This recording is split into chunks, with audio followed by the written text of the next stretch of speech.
சிலரோட பழக்க வழக்கங்களையோ, அவங்க சின்ன வயசுலேருந்து எப்படி மத்தவங்கள்ட்ட நடந்துக்கிறாங்களோ, அத நம்ம மாத்த முயற்சி பண்ணோம்னா, அந்த முயற்சியில நம்ம தோத்து தான் போவோம். ஏன்னா, அவங்களுடைய இயல்பு நிலைய நம்மளால ஒருபொழுதும் மாத்தவே முடியாது. நம்ம அம்மாவாசை மிகப்பெரிய கஞ்சத்தனம் அதுல ஊறுனவர். யார் எந்த உதவி கேட்டாலும், "இல்ல" அப்படின்னு சொல்லிடுவாரு.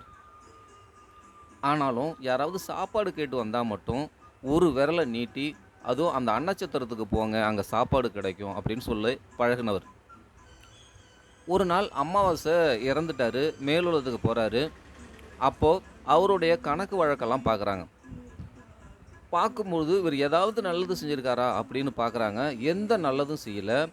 ஒரே ஒரு நல்லது என்ன அப்படின்னா, இந்த ஒரு விரல நீட்டி அந்த சாப்பாட்டு கடைக்கு வழிகாட்டுனது மட்டும் தான். இப்ப என்ன சொல்றாங்க அப்படின்னா, இவர சொர்க்கத்துக்கு அழைச்சிட்டு போங்க. ஆனா, இவரோட விரல மட்டும் அந்த சொர்க்கத்த தொட்டுட்டு திருப்பி அழைச்சிட்டு வந்துருங்க அப்படின்னு சொல்றாங்க. அமாவாசையும் அதே மாரி அழைச்சிட்டு போயிட்டு அந்த சொர்க்கத்த தொட்டுட்டு திருப்பி கொண்டுட்டு வந்துட்டாங்க. அந்த நேரம் பார்த்து இன்னொரு ஊழியர் வந்து பதறிக்கிட்டே வரார்.